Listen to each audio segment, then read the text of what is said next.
একবার এক রাজা দারুণ একটা চ্যালেঞ্জ ঘোষণা করলেন। তিনি বললেন, কেউ যদি একটা পেন্সিল দিয়ে আমাকে লাইফের 5টা লেসন শেখাতে পারে তাহলে আমি তাকে 100 স্বর্ণমুদ্রা দিব।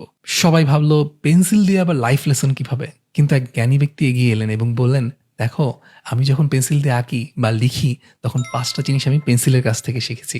প্রথমটা হচ্ছে, তুমি যখন কোনো দিক দিয়ে যাও দাগ রয়ে যায়। অর্থাৎ জীবনের যত পদক্ষেপই আমরা নেই না কেন, যাই করি না কেন, প্রত্যেকটা জিনিসের দাগ রয়ে যায় এবং প্রত্যেকটা দাগ আসলে স্থায়ী এবং পরিপূর্ণভাবে মুছে ফেলা কখনো সম্ভব হয় না। দ্বিতীয় শিক্ষাটা হচ্ছে, ইরেজার যদি থাকে তাহলে মুছে ফেলা যায়। হালকা দাগ হয়তো রয়ে যাবে কিন্তু নিজেকে আসলে পরিমার্জন বা এডিট করা যায়, পরিশুদ্ধ করা যায়।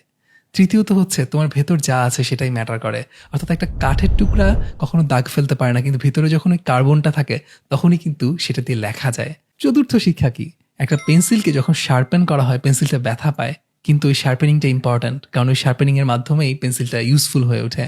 আর আমাদেরও তেমনি নিজেদেরকে যখন শার্পেনিং করতে হয়, ট্রেনিং এর মধ্যে দিয়ে আমরা যাই, লার্নিং এর মধ্যে দিয়ে যাই, সেটা পেইনফুল এক্সপিরিয়েন্স, কিন্তু সেটা আমাদেরকে ইমপ্রুভ করায়।